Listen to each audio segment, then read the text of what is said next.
there was no delay in the work of slaughter. That very night the great gallows was erected outside the White Hart Inn. Hour after hour we could hear the blows of mallets and the sawing of beams, mingled with the shoutings and the ribald choruses of the Chief Justice's suite, who were carousing with the officers of the Tangiers regiment in the front room, which overlooked the gibbet. Amongst the prisoners the night was passed in prayer and meditation, the stout-hearted holding forth to their weaker brethren, and exhorting them to play the man, and to go to their death in a fashion which should be an example to true Protestants throughout the world. The Puritan divines had been mostly strung up offhand immediately after the battle, but a few were left to sustain the courage of their flocks, and to show them the way upon the scaffold. Never have I seen anything so admirable as the cool and cheerful bravery wherewith these poor clowns faced their fate. Their courage on the battlefield paled before that which they showed in the shambles of the law. So amid the low murmur of prayer and appeals for mercy to God from tongues which never yet asked mercy from man, the morning broke, the last morning which many of us were to spend upon earth. The court should have opened at 9, but my Lord Chief Justice was indisposed, having sat up somewhat late with Colonel Kirke. It was nearly 11 before the trumpeters and criers announced that he had taken his seat. One by one my fellow prisoners were called out by name, the more prominent being chosen first. They went out from amongst us amid handshakings and blessings, but we saw and heard no more of them, save that a sudden fierce rattle of kettledrums would rise up now and again, which was, as our guards told us, to drown any dying words which might fall from the sufferers and bear fruit in the breasts of those who heard them. With firm steps and smiling faces the roll of martyrs went forth to their fate during the whole of that long autumn day, until the rough soldiers of the guard stood silent and awed in the presence of a courage which they could not but recognize as higher and nobler than their own. Folk may call it a trial that they received, and a trial it really was, but not in the sense that we Englishmen use it. It was but being haled before a judge, and insulted before being dragged to the gibbet. The courthouse was the thorny path which led to the scaffold. What use to put a witness up, when he was shouted down, cursed at, and threatened by the Chief Justice, who bellowed and swore until the frightened burghers in Fore Street could hear him? I have heard from those who were there that day that he raved like a demoniac, and that his black eyes shone with a vivid vindictive brightness which was scarce human. The jury shrank from him as from a venomous thing when he turned his baleful glance upon them. At times, as I have been told, his sternness gave place to a still more terrible merriment, and he would lean back in his seat of justice and laugh until the tears hopped down upon his ermine. Nearly 100 were either executed or condemned to death upon that opening day. I had expected to be amongst the first of those called, and no doubt I should have been so but for the exertions of Major Ogilvy. As it was, the second day passed, but I still found myself overlooked. On the third and fourth days the slaughter was slackened, not on account of any awakening grace on the part of the judge, but because the great Tory landowners, and the chief supporters of the government, had still some bowels of compassion, which revolted at this butchery of defenseless men. Had it not been for the influence which these gentlemen brought to bear upon the judge, I have no doubt at all that Jeffreys would have hung the whole 1100 prisoners then confined in Taunton. As it was, 250 fell victims to this accursed monster's thirst for human blood. On the 8th day of the assizes there were but 50 of us left in the wool warehouse. For the last few days prisoners had been tried in batches of 10 and 20, but now the whole of us were taken in a drove, under escort, to the courthouse, where as many as could be squeezed in were ranged in the dock, while the rest were penned, like calves in the market, in the body of the hall. The judge reclined in a high chair, with a scarlet dais above him, while 2 other judges, in less elevated seats, were stationed on either side of him. On the right hand was the jury box, containing 12 carefully picked men, Tories of the old school, firm upholders of the doctrines of non-resistance and the divine right of kings. Much care had been taken by the Crown in the choice of these men, and there was not one of them but would have sentenced his own father had there been so much as a suspicion that he leaned to Presbyterianism or to Whiggery. Just under the judge was a broad table, covered with green cloth and strewn with papers. On the right hand of this were a long array of Crown lawyers, grim, ferret-faced men, each with a sheaf of papers in his hands, which they sniffed through again and again, as though they were so many bloodhounds picking up the trail along which they were to hunt us down. On the other side of the table sat a single fresh-faced young man, in silk gown and wig, with a nervous, shuffling manner. This was the barrister, Master Helstrop, whom the Crown in its clemency had allowed us for our defense, lest any should be bold enough to say that we had not had every fairness in our trial. The remainder of the court was filled with the servants of the justice's retinue and the soldiers of the garrison, who used the place as their common lounge, looking on the whole thing as a mighty cheap form of sport, and roaring with laughter at the rude banter and coarse pleasantries of his lordship. The clerk having gabbled through the usual form that we, the prisoners at the bar, having shaken off the fear of God, had unlawfully and traitorously assembled, and so onwards, the Lord Justice proceeded to take matters into his own hands, as was his wont. "I trust that we shall come well out of this," he broke out. "I trust that no judgment will fall upon this building. Was ever so much wickedness fitted into one courthouse before? Who ever saw such an array of villainous faces? Ah, rogues, I see a rope ready for every one of ye. Art not afraid of judgment? Art not afraid of hellfire? You grey-bearded rascal in the corner, how comes it that you have not had more of the grace of God in you than to take up arms against your most gracious and loving sovereign?" "I have followed the guidance of my conscience, my lord," said the venerable clothworker of Wellington, to whom he spoke. "Ha, your conscience," howled Jeffreys. "A ranter with a conscience. Where has your conscience been these 2 months back, you villain and rogue? Your conscience will stand you in little stead, sirrah, when you are dancing on nothing with a rope round your neck. Was ever such wickedness? Who ever heard such effrontery? And you great hulking rebel, have you not grace enough to cast your eyes down, but must needs look justice in the face as though you were an honest man? Are you not afeard, sirrah? Do you not see death close upon you?" "I have seen that before now, my lord, and I was not afeard," I answered. "Generation of vipers," he cried, throwing up his hands. "The best of fathers! The kindest of kings! See that my words are placed upon the record, clerk! The most indulgent of parents! But wayward children must, with all kindness, be flogged into obedience." Here he broke into a savage grin. "The king will save your own natural parents all further care on your account. If they had wished to keep ye, they should have brought ye up in better principles. Rogues, we shall be merciful to ye, oh, merciful, merciful. How many are here, recorder?" 51, my lord." "Oh, sink of villainy! 51 as errant knaves as ever lay on a hurdle. Oh, what a mass of corruption have we here! Who defends the villains?" "I defend the prisoners, your lordship," replied the young lawyer. Master Helstrop," cried Jeffreys, shaking his great wig until the powder flew out of it, "you are in all these dirty cases, Master Helstrop. You might find yourself in a parlous condition, Master Helstrop. I think sometimes that I see you yourself in the dock, Master Helstrop. You may yourself soon need the help of a gentleman of the long robe, Master Helstrop. Oh, have a care! Have a care!" "The brief is from the Crown, your lordship," the lawyer answered, in a quavering voice.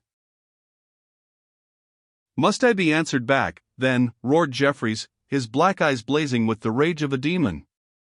"Am I to be insulted in my own court?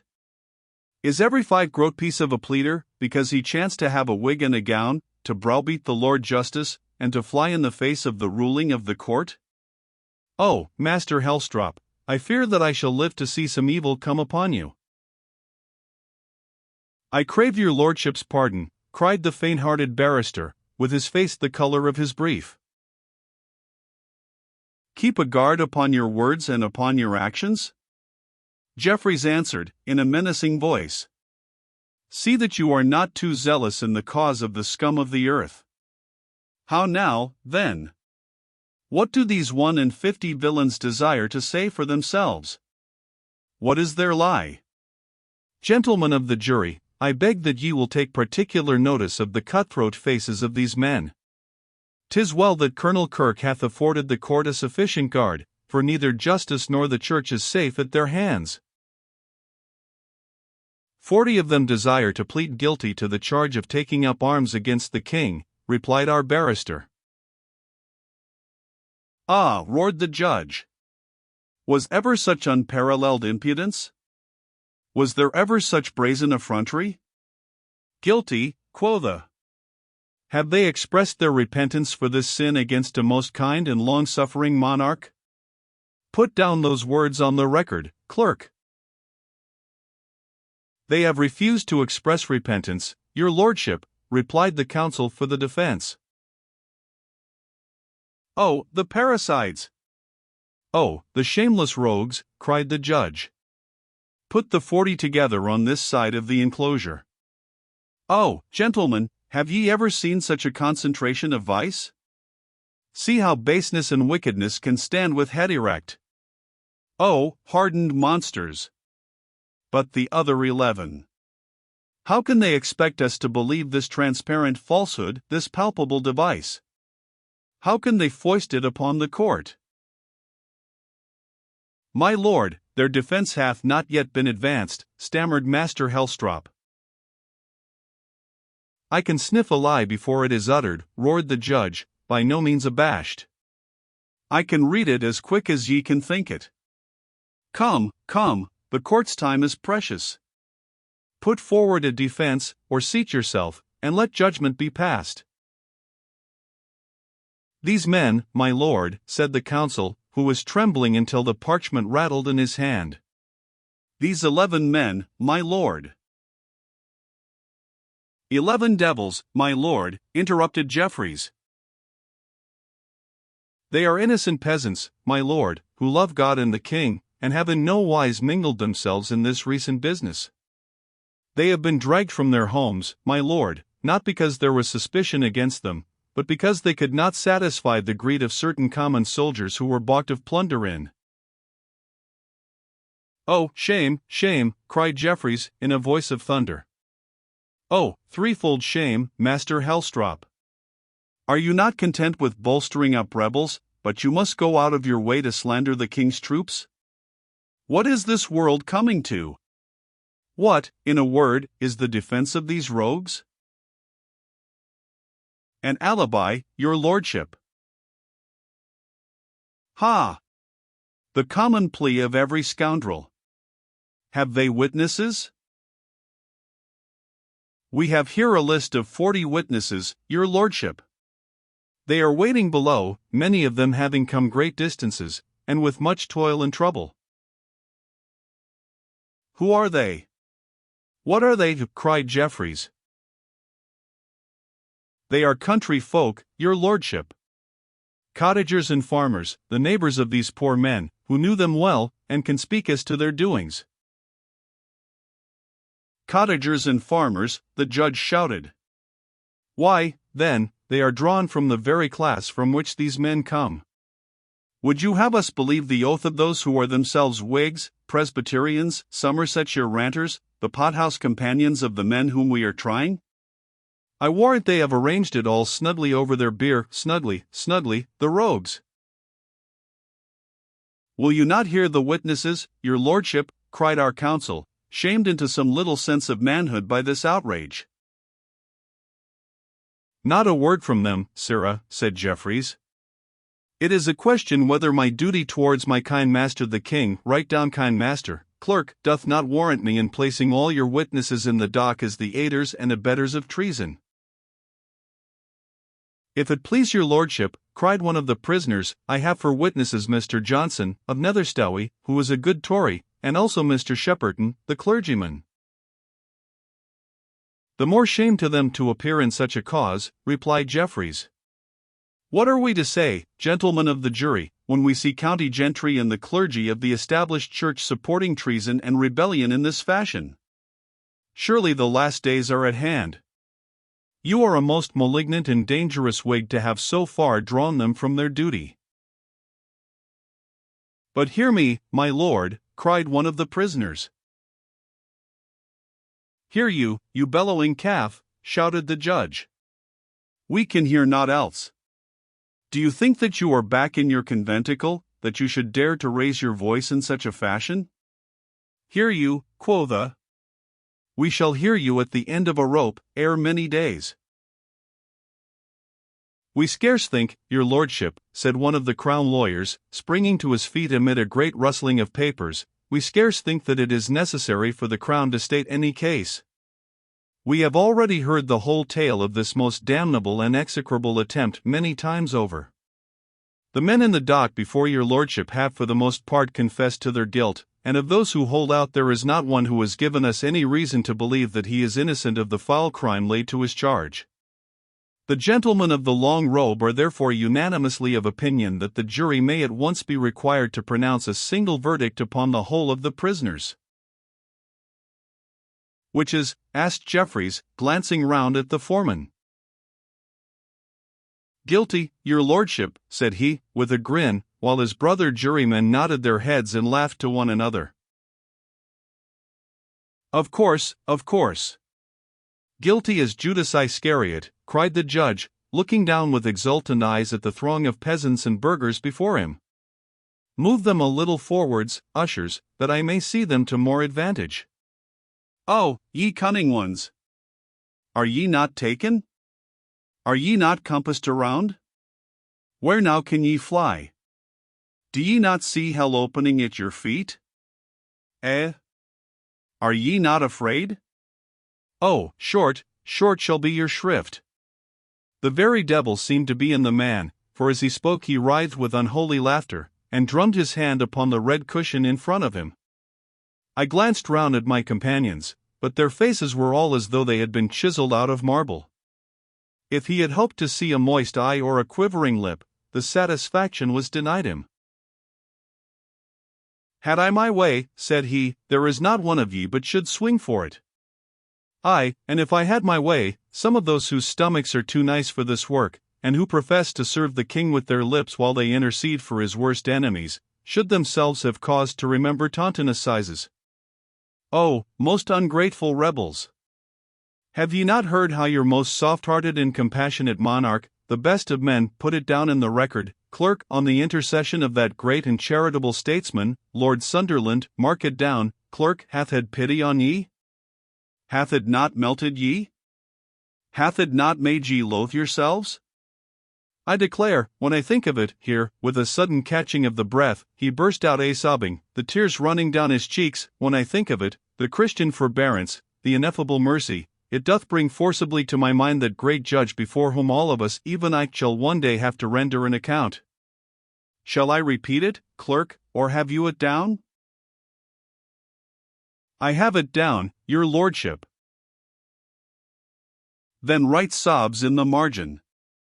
'Tis well that the king should know our opinion on such matters.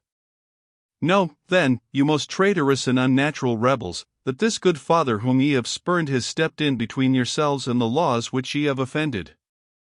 At his command we withhold from ye the chastisement which ye have merited.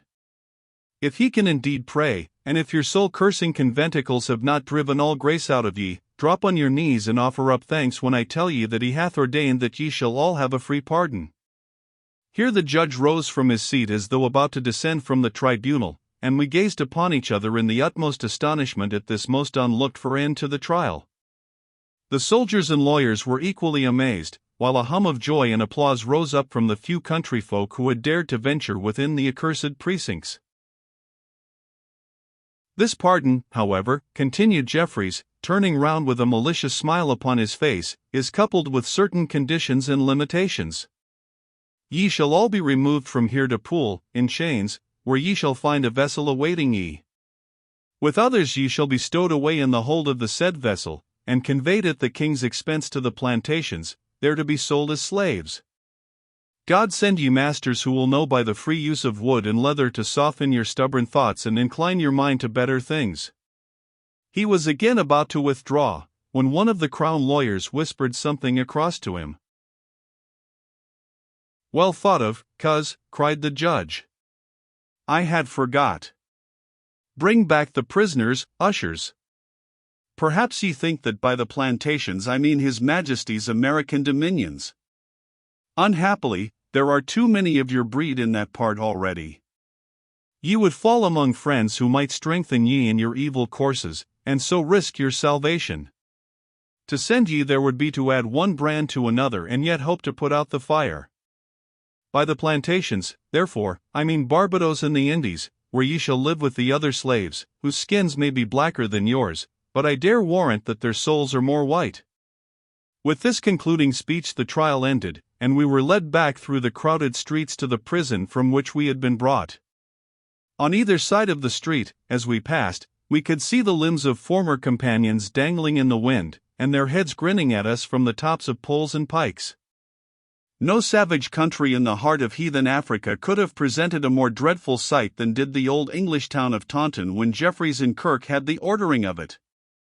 There was death in the air, and the townsfolk crept silently about, scarcely daring to wear black for those whom they had loved and lost, lest it should be twisted into an act of treason. We were scarce back in the woolhouse once more when a file of guards with a sergeant entered, escorting a long, pale-faced man with protruding teeth, whose bright blue coat and white silk breeches, gold-headed sword, and glancing shoe-buckles, proclaimed him to be one of those London exquisites whom interest or curiosity had brought down to the scene of the rebellion. He tripped along upon his tiptoes like a French dancing master, waving his scented kerchief in front of his thin high nose, and inhaling aromatic salts from a blue phial which he carried in his left hand. "By the lard," he cried, "but the stench of these filthy wretches is enough to stap one's breath. It is, by the lard. Smite my vitals if I would venture among them if I were not a very rake hell. Is there a danger of prison fever, sergeant?" "Ha!" "They are all sound as roaches, your honor," said the under-officer, touching his cap. "Ha, ha!" cried the exquisite, with a shrill treble laugh. "It is not often ye have a visit from a person of quality, I'll warrant. It is business, sergeant, business. Ori sacra fames, you remember what Virgilius Maro says, sergeant?" "Never heard the gentleman speak, sir, at least not to my knowledge, sir," said the sergeant. "Ha, ha! Never heard him speak, hey? That will do for Slaughters, sergeant. That will set them all in a titter at Slaughters. Pink my soul! But when I venture on a story the folk complain that they can't get served, for the drawers laugh until there is no work to be got out of them. Oh, lay me bleeding, but these are a filthy and most ungodly crew. Let the musketeers stand close, sergeant, lest they fly at me." "We shall see to that, your honor." "I have a grant of 12 of them, and Captain Pogram hath offered me £12 a head. But they must be brawny rogues, strong and brawny, for the voyage kills many, sergeant, and the climate doth also tell upon them. Now here is one whom I must have. Yes, in very truth he is a young man, and hath much life in him and much strength. Take him off, sergeant, take him off." "His name is Clarke," said the soldier. "I have marked him down." "If this is the clerk I would I had a parson to match him," cried the fop, sniffing at his bottle. "Do you see the pleasantry, sergeant? Ha, ha! Does your sluggish mind rise to the occasion? Strike me purple, but I am an excellent fettle. There is yonder man with the brown face, you can mark him down. And the young man beside him, also. Take him off. Ha, he waves his hand towards me. Stand firm, sergeant. Where are my salts? What is it, man, what is it?" "If it please your honour," said the young peasant, "if so be as you have chose me to be of a party, I trust that you will allow my vather yender to go with us also." "Pshaw, pshaw," cried the fop, "you are beyond reason, you are indeed. Who ever heard of such a thing? Honour forbids it. How could I foist an old man upon mine honest friend, Captain Pogram? Fie, fie. Split me asunder if he would not say that I had choused him. There is yonder lusty fellow with the red head, sergeant. The blacks will think he is a fire. Those, and these 6 stout yokels, will make up my dozen. You have indeed the pick of them, said the sergeant. I, sink me, but I have a quick eye for horse, man, or woman. I'll pick the best of a batch with most. 12 12s, close on 150 pieces, sergeant, and all for a few words, my friend, all for a few words. I did but send my wife, a demmed handsome woman, mark you, and dresses in the mode, to my good friend the secretary to ask for some rebels. How many, says he. A dozen will do, says she. It was all done in a penstroke. What a cursed fool she was not to have asked for 100. But what is this, sergeant, what is this? A small, brisk, pippin-faced fellow in a riding coat and high boots had come clanking into the woolhouse with much assurance and authority, with a great old-fashioned sword trailing behind him, and a riding whip switching in his hand. Morning, sergeant, said he, in a loud, overbearing voice. You may have heard my name? I am Master John Wooton, of Langmere House, near Dulverton, who bestirred himself so for the king, and hath been termed by Mr. Godolphin, in the House of Commons, one of the local pillars of the state. Those were his words. Fine, were they not? Pillars, mark ye, the conceit being that the state was, as it were, a palace or a temple, and the loyal men so many pillars, amongst whom I also was one. I am a local pillar. I have received a royal permit, sergeant, to choose from amongst your prisoners 10 sturdy rogues whom I may sell as a reward to me for my exertions. Draw them up, therefore, that I may make my choice. Then, sir, we are upon the same errand, quoth the Londoner, bowing with his hand over his heart, until his sword seemed to point straight up to the ceiling. The Honourable George Dawnish, at your service. Your very humble and devoted servant, sir. Yours to command in any or all ways. It is a real joy and privilege to me, sir, to make your distinguished acquaintance. Ham. The country squire appeared to be somewhat taken aback at this shower of London compliments. Ahem, sir. Yes, sir, said he, bobbing his head. Glad to see you, sir. Most damnably so. But these men, sergeant? Time presses, for tomorrow is Shepton market, and I would fain see my old 20-score boar once more before he is sold. There is a beefy one. I'll have him. Ged, I forestalled you, cried the courtier. Sink me, but it gives me real pain. He is mine. Then this, said the other, pointing with his whip. He is mine, too. Ha, ha, ha. Strike me stiff, but this is too funny. Oh, these wounds! How many are yours? Cried the Dulverton squire. A dozen. Ha, ha. A round dozen. All those who stand upon this side. Pink me, but I have got the best of you there. The early bird, you know the old saw. It is a disgrace, the squire cried hotly.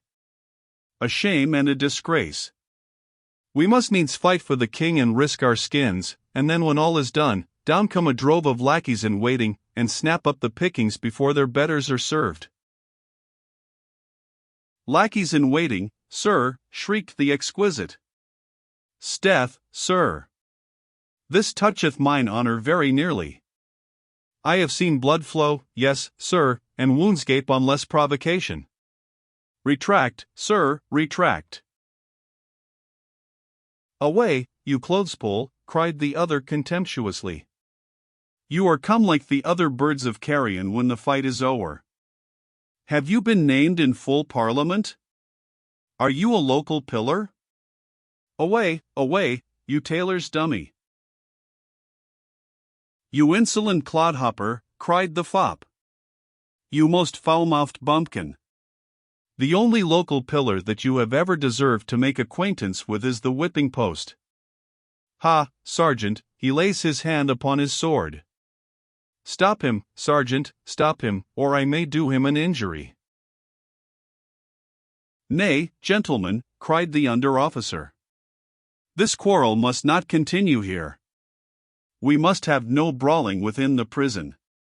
Yet there is a level turf without, and as fine elbow room as a gentleman could wish for a breather." This proposal did not appear to commend itself to either of the angry gentlemen, who proceeded to exchange the length of their swords, and to promise that each should hear from the other before sunset. Our owner, as I may call him, the fop, took his departure at last, and the country squire, having chosen the next ton, swaggered off, cursing the courtiers, the Londoners, the sergeant, the prisoners, and above all, the ingratitude of the government which had made him so small a return for his exertions. This was but the first of many such scenes, for the government, in endeavoring to satisfy the claims of its supporters, had promised many more than there were prisoners. I am grieved to say that I have seen not only men, but even my own countrywomen, and ladies of title to boot, wringing their hands and bewailing themselves because they were unable to get any of the poor Somersetshire folk to sell as slaves. Indeed, it was only with difficulty that they could be made to see that their claim upon government did not give them the right of seizing any burgher or peasant who might come in their way, and shipping him right off for the plantations. Well, my dear grandchildren, from night to night through this long and weary winter I have taken you back with me into the past, and made you see scenes the players in which are all beneath the turf, save that perhaps here and there some greybeard like myself may have a recollection of them. I understand that you, Joseph, have every morning set down upon paper that which I have narrated the night before. It is as well that you should do so, for your own children and your children's children may find it of interest, and even perhaps take a pride in hearing that their ancestors played a part in such scenes. But now the spring is coming, and the green is bare of snow, so that there are better things for you to do than to sit listening to the stories of a garrulous old man. Nay, you shake your heads, but indeed those young limbs want exercising and strengthening and knitting together, which can never come from sitting toasting round the blaze. Besides, my story draws quickly to an end now, for I had never intended to tell you more than the events connected with the Western Rising. If the closing part hath been of the dreariest, and if all doth not wind up with the ringing of bells and the joining of hands, like the tales in the chapbooks, you must blame history and not me. For truth is a stern mistress, and when one hath once started off with her one must follow on after the jade, though she lead in flat defiance of all the rules and conditions which would fain turn the tangled wilderness the world into the trim Dutch garden of the storytellers. 3 days after our trial we were drawn up in North Street in front of the castle with others from the other prisons who were to share our fate. We were placed 4 abreast, with a rope connecting each rank, and of these ranks I counted 50, which would bring our total to 200. On each side of us rode dragoons, and in front and behind were companies of musketeers to prevent any attempt at rescue or escape. In this order we set off upon the 10th day of September, amidst the weeping and wailing of the townsfolk, many of whom saw their sons or brothers marching off into exile without their being able to exchange a last word or embrace with them. Some of these poor folk, doddering old men and wrinkled, decrepit women, toiled for miles after us down the high road, until the rear guard of foot faced round upon them, and drove them away with curses and blows from their ramrods.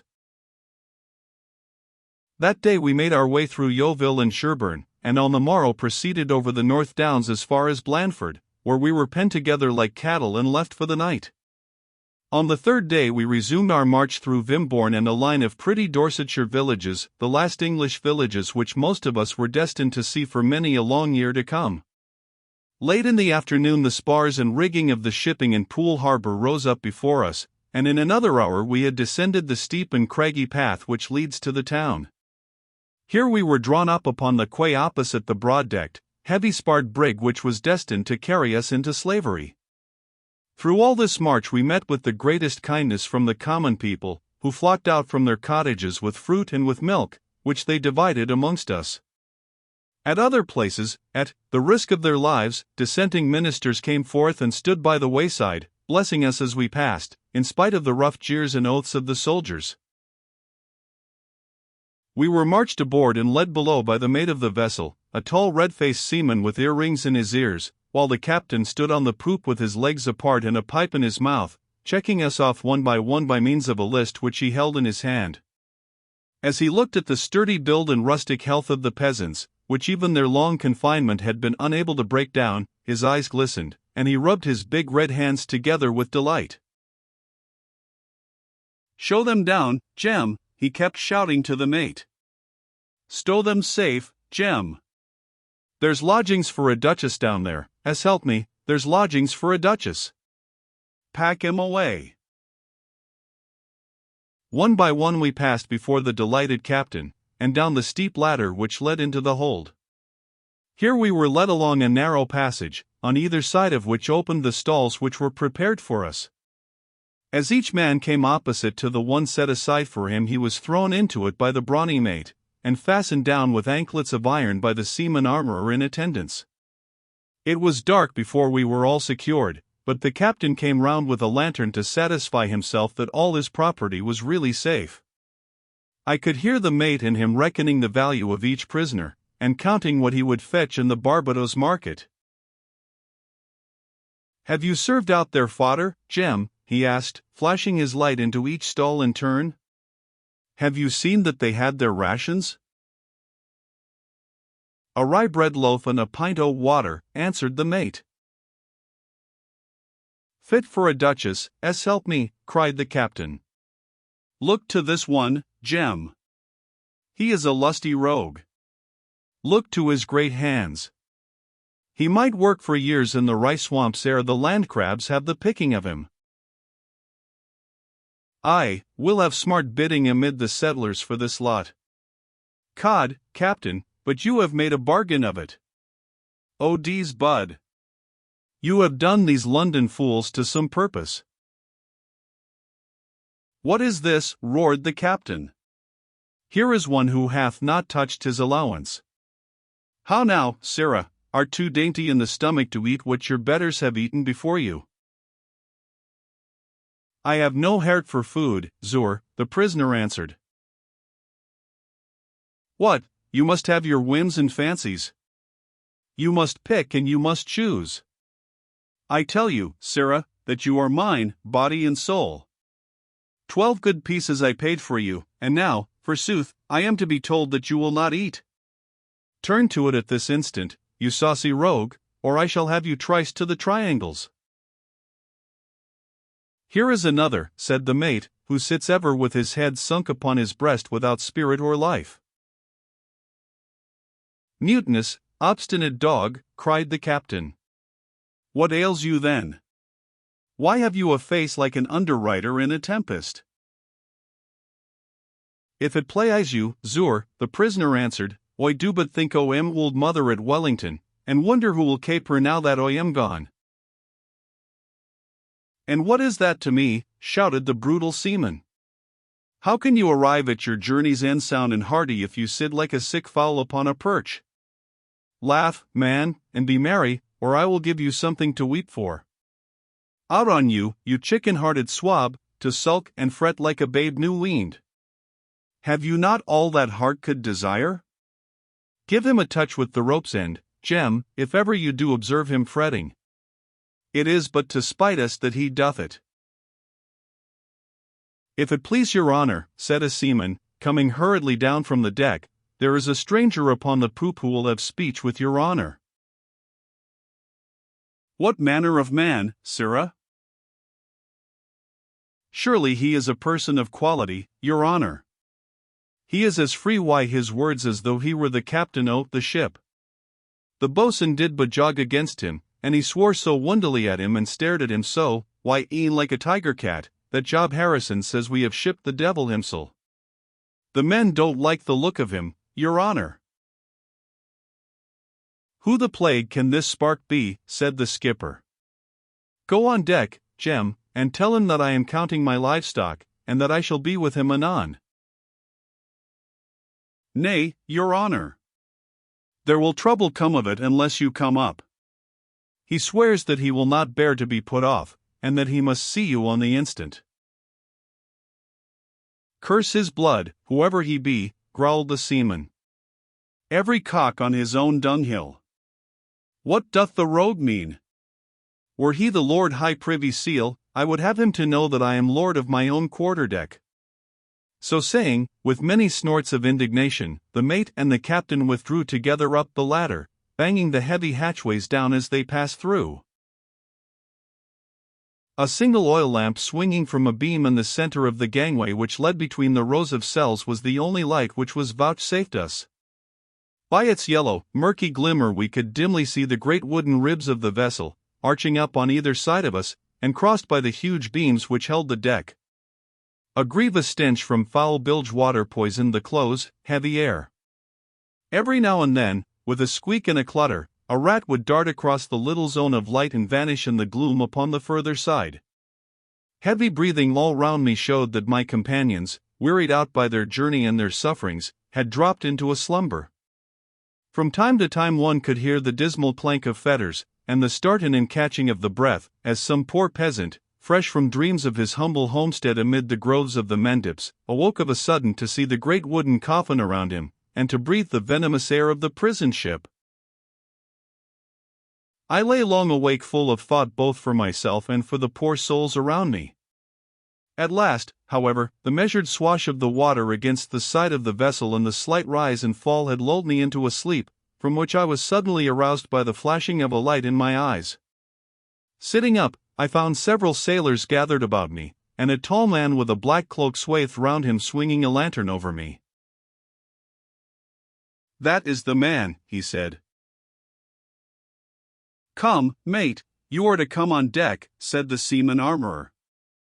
With a few blows from his hammer he knocked the irons from my feet. "Follow me," said the tall stranger, and led the way up the hatchway ladder. It was heavenly to come out into the pure air once more.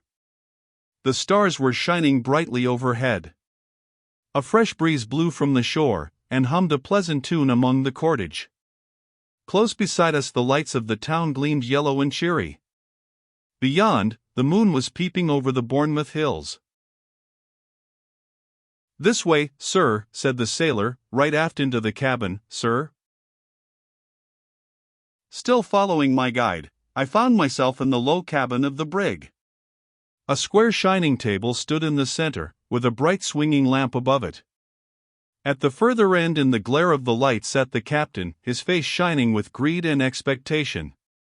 On the table stood a small pile of gold pieces, a rum flask, glasses, a tobacco box, and 2 long pipes. "My compliments to you, Captain Clarke," said the skipper, bobbing his round bristling head. "An honest seaman's compliments to you. It seems that we are not to be shipmates this voyage, after all." "Captain Micah Clarke must do a voyage of his own," said the stranger. At the sound of his voice I sprang round in amazement. "Good heavens!" I cried, "Saxon!"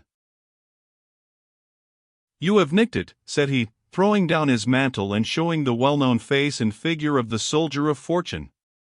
"Zounds, man! If you can pick me out of the Solent, I suppose that I may pick you out of this accursed rat-trap in which I find you. Tie and tie, as we say at the green table. In truth, I was huffed with you when last we parted, but I have had you in my mind for all that." "A seat and a glass, Captain Clarke," cried the skipper. "Oh, D's bud! I should think that you would be glad to raise your little finger and wet your whistle after what you have gone through." I seated myself by the table with my brain in a whirl. "This is more than I can fathom," said I. "What is the meaning of it, and how comes it about?" "For my own part, the meaning is as clear as the glass of my binnacle," quoth the seaman. "Your good friend Colonel Saxon, as I understand his name to be, has offered me as much as I could hope to gain by selling you in the Indies. Sink it, I may be rough and ready, but my heart is in the right place. I would not maroon a man if I could set him free. But we have all to look for ourselves, and trade is dull." "Then I am free," said I. "You are free," he answered. "There is your purchase money upon the table. You can go where you will, save only upon the land of England, where you are still an outlaw under sentence. How have you done this, Saxon? I asked. Are you not afraid for yourself? Ho, ho, laughed the old soldier. I am a free man, my lad. I hold my pardon, and care not a maravedi for spy or informer. Who should I meet but Colonel Kirke a day or so back? Yes, lad. I met him in the street, and I cocked my hat in his face. The villain laid his hand upon his hilt, and I should have out Bilbo and sent his soul to hell had they not come between us. I care not the ashes of this pipe for Jeffreys or any other of them. I can snap this finger and thumb at them, so. They would rather see Decimus Saxon's back than his face, I promise ye. But how comes this about? I asked.